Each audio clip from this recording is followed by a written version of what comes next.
Welcome to another episode of My ArundelBiz podcast, powered by Anne Arundel Economic Development Corporation. I'm Grayson Orfe, and as a spoiler alert, the guy who you go to for me to tell you to reboot your computer, because I'm the IT guy. And I'm Steve Adams, Marketing and Outreach Manager at AAEDC, and also our PR guy. So with that in mind, I do recall about a year ago writing quite a bit about some quote-unquote disasters that happened in Anne Arundel County, that being a tornado and a lot of flooding. And the reason I'm mentioning that is because, whether you knew it or not, September happens to be National Preparedness Month. I'm going to go to the script for this to get it right. An observance that seeks to raise awareness of the importance of preparing for disasters and emergencies, from tornadoes and hurricanes to kitchen flooding and gas leaks, that could happen in homes, businesses, and communities at any time. So I'm therefore very pleased to be coming to you from the headquarters of Clear Restoration and Pre-Disaster Consulting here in Millersville, just off of I-97. And pleased to be introducing you to Clear's Chief Revenue Officer, Vince Scarfo. Vince, welcome to the podcast. Thanks for having me. And just to kick things off, because I know you guys do a lot of different things, if you could just tell us a bit about Clear, your background, who you guys serve, what you do, even how you got your cool logo and colors as well, if you could throw it in there. Yeah. So the Clear was birthed out of two companies, rebranded about 2 years ago. The two companies that most people in Anne Arundel County know are Cunningham Rug Cleaning and Textiles and Evans Textiles and Contents Cleaning. Okay. And due to customer demand, that blended into one company, which is now, as you articulated, Clear Restoration and Pre-Disaster Consulting. Yep. And the company started in 2006. We rebranded 2 years ago. My partners picked the beautiful colors behind us and the logo. We do struggle a little bit with the name Clear, because as most people look and Google the word Clear, what pops up is TSA approved vendor. Yep, that's so now if you Google Clear Restoration or Clear Pre-Disaster Consulting, it's easy to find us nowadays. Right. My background, I spent most of my career thus far in large companies. I worked for 3 Fortune 50 companies. I did 22 years at UPS. Okay. Started off as a package car driver and left there managing part of their government relations office on Capitol Hill. Went over to FedEx and spent 5 years at FedEx. Then went to GE and spent 6 years at GE. My last role with them was managing an operation for them.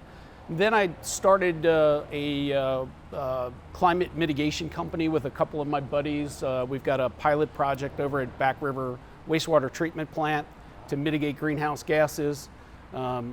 Started and sold a marketing company, and Chip Cunningham, who started Clear, is one of my best buddies. And when I sold my company, it was a good marriage for us to kind of come together and collaborate and try to help the people in our area. Nice.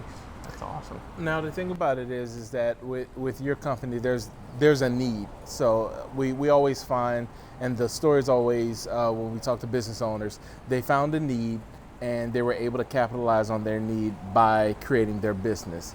For your business, there definitely is a need. Especially when you're that homeowner or you're that person that that disaster happens to. Yeah. What sets your business apart from the other businesses that are in the area? So I did a lot of due diligence on that when Chip and I sort of began to collaborate, because there are a lot of restoration companies out there, and there's a lot of roofing companies and folks that can serve the community, and what sets one apart from the other. So Chip's vision was to really treat this as a business and execute flawlessly. And I know that sounds kind of goofy, but we went back to basic block and tackle. The first thing that we do differently, I think, than most out there is we have a formalized plan, and we have a formalized plan for everything. So every approach we take, whether it's the business itself or it's walking into someone's home that has a flooded basement, the first thing we do is put a plan together. The next thing that you have to do is hire the right people to execute on that plan, right? Yep. So as Chip was looking at how to build the company, one of his first thoughts was hiring great people like me, right? No, just kidding. But one of his first thoughts was we need a good, strong leadership team. So he brought folks like me on that understand business practices. I was engineer trained by UPS and FedEx, and then GE Six Sigma trained me. So process improvement for me is part of my DNA. Chip brought in our chief operating officer, who is a Naval Academy grad. Oh, great. Spent 20 years in the Marines managing operations for the Marines. Yeah. Went to BG&E and managed 30 major facilities for BG&E and about another 320 outlining facilities for BG&E. So another gentleman really engaged in process improvement, understanding processes, making sure that we do everything exactly the same, or at least as replicatable as we can from one to the other, so we provide the customer that service. And then lastly, we were very fortunate to bring in a lady as our chief administrative officer, who was a consultant in the space. She's spent 2 decades here, and she is excellent at the back end of all of this, right? Because as a disaster happens, one, whether it's in your place of business, a broken pipe on the 9th floor, or the tornado that you guys talked about that touched down in Annapolis, at that moment, your head is just spinning and trying to figure out the plan of what am I supposed to do first, who am I supposed to call, what am I supposed to do? We take that complexity and simplify it, but then on the back end, most of us have insurance companies that are engaged at some point. So being able to execute flawlessly on that piece of it is just as important as everything else. So from a leadership perspective, that's where we went leadership-wise. Then with our people, this industry does have formalized training, and you're able to achieve certain certificates predicated on how deep you go into training. So we really focus in on our folks and making sure that they're trained properly. We communicate what the plan is for each homeowner or business that we enter. We give them the tools by which to execute properly. And then everybody's going to make mistakes. We try to make mistakes as minimal as possible, learn from that mistake, and then kind of move on. So I would say a formalized plan sort of differentiates us. Hiring the right people differentiates us, and then once you have those people, training them properly, having the infrastructure built. Lastly, I would tell you, we've begun a journey of sort of taking Fred Smith, the CEO of FedEx, like one of his visions, and FedEx's internal philosophy is PSP, people, service, profits. If you take care of people, people will take care of service, service will take care of profits. So in our situation, we are doing everything we possibly can to focus in on our people and making sure that they have everything that they need in order to do the job properly, and then letting them go out and execute. And then we monitor it, make sure everything's done properly, and constantly provide feedback to either the homeowner or the commercial business.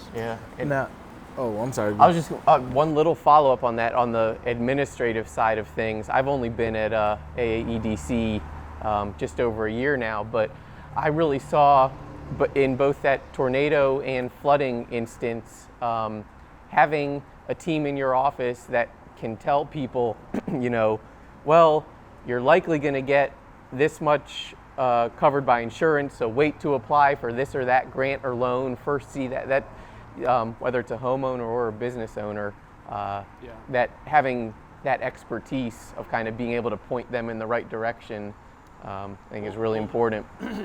You're here because it's Preparedness Month, right? Right. And what most of us don't do is that prepare part, right? So when a disaster happens, when even the flood that hits hits Main Street all the time, right? West Street.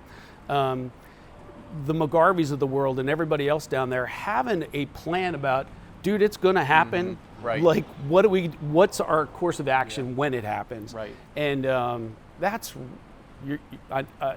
really, really important. Now, to piggyback on something that you said earlier, I know one of our staff members was speaking with you about job tax credit. Yep. And we wanted to know, one, how many employees do you have now? Yep. And also, how many do you hope to have while growing into the future?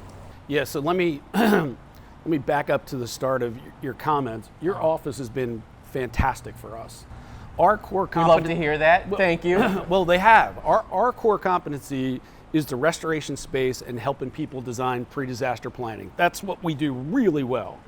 What we don't do really well is connect with federal government and county government and state government and local municipalities. Like, we don't know that space at all. So your office, when we first went to them, we're like, fellas, and ladies, we have no clue what we're doing, but could you, here's the type of business we are, could you help us understand what's available to us? Right. So the grant that they educated us about is a grant that, and don't quote me on the numbers, but I think if you agree to hire 25 people over a 24-month period, and you keep those people for at least a year, then there's some dollars that have trickled into the county that we would get benefited from. So we agreed on December 28th of last year that we would follow this path and go down that. The second part of your question about how many employees do we have? Kind of a difficult situation, right? Because today the weather's beautiful out. We don't have the phone ringing a lot because people are having issues. But when the tornado came through and floods come through and it's raining really hard, holy moly, we need a lot of people. So full-time staff today, we're probably just under 50 people. Okay. But when something like that, I'll give you one more for example. About 3 years ago in downtown Baltimore, a 17-story building had the roof explode off the building. Jeez. It happened on December 23rd. Oh, wow. Because of the situation, the federal folks said, nobody go into this building. Well, of course, it rained for 3 or 4 days. So you had rain coming into this building. On December 26th, when we were allowed into the building, we had 240 people on site, all the equipment to manage and clean 17 stories of office building, take all the contents out, clean them, store them. So it's a hard question to answer, how many people, but officially we're just under 50, but So 50, we can accordion 50 to 1,000. Well, you range. have to have that ability, so. Yeah. Sure, especially like when you're a business owner and something happens, you know, you don't know what to expect. Yeah. You know, I just recently had my whole basement flood out. And so with that happening, I was like, I didn't know what to do. I didn't know where to go. I didn't know, you know. And so, you know, when you're in that situation, you want to make sure that you get, first of all, you want comfort. You want somebody to say, hey, this is okay. This happens all the time, you know. And so, you know, just being able to have a company that'll be able to respond like that. I mean, I think you guys are very important to not only homeowners, but especially business owners as well. Yeah, I would tell you one of the paths that we strategically decided to go down was to become a full service restoration company. So what the heck does that mean, right? So for us, when you're that homeowner or you're that business and you don't have a formalized plan, or even if you do have a formalized plan, do you really want to deal with 8 or 9 contractors coming at you going, I do this piece, I do this piece, I do this piece, I do this piece. And then you're like, okay, well, how am I coordinating all that with my insurance company? Right. So what we decided to do was invest in an infrastructure that we could be that full service provider. So when the tornadoes came through, and to your point, the homeowner is in the front lawn crying because he or she doesn't know what to do, you can put your arm around him and go, I gotcha. I gotcha. Let me first put a plan together for you, but everything else, I gotcha. I'll take care of it. So we're blessed to have good partners. We don't do roofs, like that's not our forte, but we've got great partners here in Anne Arundel County that kind of help us out and take that piece. But we quarterback it all for that homeowner or that business. Yeah. I think having one main go-to really can make a somewhat inevitably bad process much smoother than it otherwise Well, it would just be, gives I you guess. that comfort, right? Yeah. I mean, we take the complexity out of it because we've done it so many times that we know what to do. But being able to sit down with someone and just go, okay, here's what we're going to do week one. This is, Right. Yeah. That's awesome. And I think going back to some of the good contact our office has had with you guys, I know you are in the pursuit of a small business infrastructure improvement pilot program grant. That's a mouthful. SBIIPP is the acronym there. And that's something that the county executive launched. It was back in December of 2021. And I know that was to help small businesses afford the infrastructure improvements necessary to start or expand business operations. So all that being said, I was just wondering how you first learned about that opportunity and what made you guys decide to pursue it. Yeah, so again, out of your office, Wes and Steve have been really good to us. One of them had asked me, what else could we do to help you guys? And I said, we're on Well and Septic as a business back here. And not only are we on Well and Septic, but the 12 or so businesses around here are on Well and Septic. Yeah, for all the viewers out there, this is a quite large industrial park that we're in. So definitely a lot of people that need that. And literally right behind us is a tributary called the Severn Run that drops into the Severn River right over here. So I had absolutely nothing about septic systems, but dumping all that into Mother Earth, I can't imagine is really a good thing. So your folks educated us to a program that federal dollars were trickled down to the state and then down to the county. There's a grant set aside to help companies like us connect to public sewage. Right. So what we did was I then picked up the phone and started calling the other folks that own the buildings around here and companies around here and said, hey, I know you're in the same situation we're in. Would this benefit you as well? So collectively, we all put letters together. There were financial pieces on our end that we were responsible for. So we've done our due diligence. Literally last night, Chip and I hosted a meeting of all the building owners. The Severn River Association has also helped us and educated us to what's available and what could be done. So collectively last night we agreed to continue the pursuit. It's a first come, first serve sort of grant. Right. We don't know whether we're going to get it in or not, but at least we now have all the drawings and all the engineering work done. We've completed our phase and we submitted that to the county like last week. Awesome. Well, yeah, it being a pilot program, I know it might be might turn into an ongoing one. Yeah. So that's great to hear.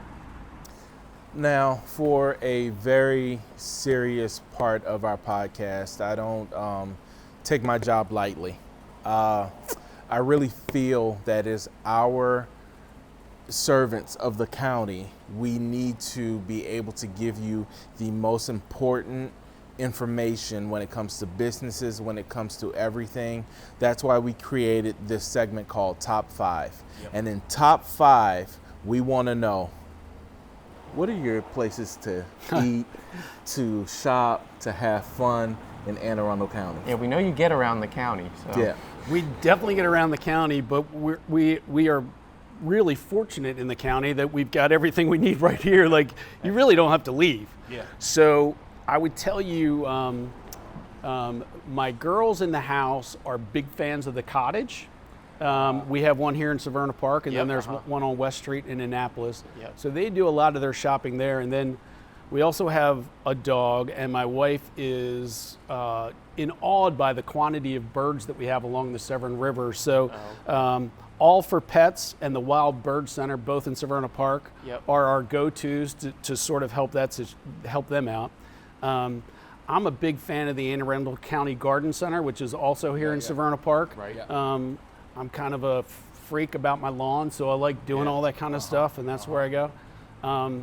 And then there's a place called Harbor Spirits that happens to sell some things that I like. Yep. So I'm a big fan of that place as well. For food, I got to tell you, we're Davis's fan in the Eastport. Very nice. It's very dog friendly too. That is our go-to. Cool. And then probably Vin 909's a big spot for us too. Nice. And then I would say sort of that just being in a good vibe and having cocktails and eating McGarvey's. Nice. Very good. So there's my top That's a lot five. of good, a lot of good spots. I will tell you one thing though, in the business that you guys are in, I think it takes a toll on your personal life as well, because balance needs to be a part of it. When you're the person that always puts on the cape and comes to the rescue, you kind of need that balance of being able to take that time off, be able to go eat and have a good time and all that. So it's always important. Yeah, but I would tell you, Grayson, I'm not that guy with the cape. No. Our employees are those guys with the cape. I mean, that phone rings 24/7, 365. Yeah. Those folks that wake up in the middle of the night and go out to someone's home or go to a commercial business, they're the heroes in all this, not me. I'm blessed to be able to help manage the process and make sure they have all the tools they need to get the job done. Right. Yeah, that makes a lot of sense. And I guess for my top five then, I'm going to do something I often do, which is doing a kind of serious one than a not so serious one. But for my serious one, it being National Preparedness Month, I'm wondering what your top five or more tips are for whether it's business owners or homeowners, what they can do to best prepare, as we've discussed, to make disasters that are somewhat inevitable not as bad as they otherwise might be. Yeah, so we've also, so to answer your question, we've seen sort of a phenomena happening in the last couple months, maybe into the year, where more commercial business owners from their insurance providers are saying, hey dude, you got a plan? Like, where is it? Right. And I can tell you from managing facilities back for those companies I was telling you about, we did a really good job at having the plans, but they were still in 3-ring binders or on somebody's Where's desktop. Your plan? Yeah. So the one thing we've invested heavily in of late is moving to an app-based plan. Oh. So today we've got about 86 pages when we go into a commercial building of questions. What about a riot? What are you going to do in this event? Yeah. What's your call list? What's your internal call list? What's your external call list? Do you have everybody? So our desire is to move that. We've got it built, but we're still working on it. But to move it to an app where I've got a leak on the 9th floor behind the men's room. What am I supposed to do? Oh, here's the shutoff valve. So I can mitigate risk as much as possible by having that. But to answer your question, what do we as a homeowner or that commercial business do? It's not rocket science. It's one, have a daggone plan. 2, communicate that plan to everybody that needs communicated to, and then practice the plan, right? So we don't really do that well. Some companies do it extremely well, but a lot of us don't do that well, especially in our residential homes. And then as we know a hurricane is coming up the East Coast or an event is coming at us, pull your family together that night at dinner and go, hey, remember if something happens, we're all gonna meet here, this is what we're gonna do, this is how we're gonna use, because the cell towers go down, like you've gotta have a plan. So that's might not answer your question. No, those are great answers. Yeah, just having the plan, like, it makes me think a lot of, somewhat similar to having a will and knowing, because you constantly hear about people not having that and other, family members not knowing what's happening. Well, so. and the backside of our company name, right, Pre-Disaster Consulting, that's what we do. We've been doing it for a long time, but we've now seen more and more people asking us to come help them do it. So we were like, you know what? We're building these great plans, but they're still on paper. Like, we need to move this to the ability of having access to it immediately. So that's kind of the direction we're heading. Yeah. And I guess then for my a little less serious one, if you could recall some of the more memorable, I guess, events or situations that you've either responded to yourself or heard about responded to by the team here? I was fortunate in the mid-90s to be on loan to the United Way of America for 3 years, and during that, the floods hit the middle of the country, and I was fortunate to helicopter over that, and just kind of like what we're seeing on television today with Kentucky, right? Mm-hmm. People that are just devastated, families that have lost their children. Right. It's absolutely terrible. I can tell you, 2 years ago, my son lives in Raleigh, North Carolina, and she at the time was 11-year-old. My daughter and I are driving to his house and using Waze or GPS to kind of get there, and my phone starts blowing up. My wife's calling me, my daughter-in-law's calling me. I'm like, what the heck is going on? Pick up the phone, and they're like, you're in a hurricane path. And I'm like, oh, wow. A hurricane path? Yeah. And you could see the skies getting dark. Mm-hmm. My 11-year-old is hearing the stress and the concern in my family's voice, sure. Right? She starts crying. Like, that is devastating.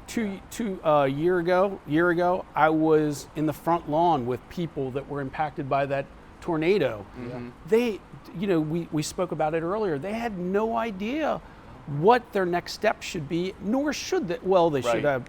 You could have had a plan, right? But and then the floods, and then one more story. Last week, a young man in Pasadena was charging a device on his bedroom floor, sitting on the carpet. Mm-hmm. Well, either the battery or the charger or something lit the bedroom on fire. Wow. Like, just like things like I go home and I immediately turn to my wife and go, all the cords have got to come off the carpet. Yeah, like we can't do that anymore. Yeah. Like you just don't think about those things. So, and all those things happen in an instant. Yeah. It's tough. Wow. Interesting. Yeah, so those were great answers, and definitely stuff that we will moving forward really think about, especially in being prepared for, just like you said, those incidents that happen in a blink of an eye. Yeah. So before we sign out, I wanted to know, can you remind the people of your website and all your social handles? Yeah, so you can find us on Facebook, you can find us on Instagram. They're the two, and LinkedIn. They're the three most social media events or venues that we use. You can Google, use a search engine to look up Clear Restoration or look up Clear Pre-Disaster Consulting, and then lastly, it's clear-team.com. So if you want to go direct, you can go that route too. So. Thank you all very much for coming in. Absolutely. Thank you very much. It's important for people to have a plan and execute the plan. So thanks a lot. Definitely. Absolutely. It's been great having you, Vince. And just to remind everybody out there, you can watch this podcast and all of our podcasts on Facebook or YouTube, or quite recently also on Spotify, which now has video. You can listen to all of our podcasts, quote unquote, wherever you get your pod. And you can be sure to know about podcast news and all other economic development news by following us on Facebook, Instagram, LinkedIn, Twitter, and YouTube. And I guess before we sign off, the last thing is just to say, to make it a happy National Preparedness Month by spending some time planning, as we've obviously been focusing on this whole podcast, for disasters that will hopefully never happen. So, absolutely.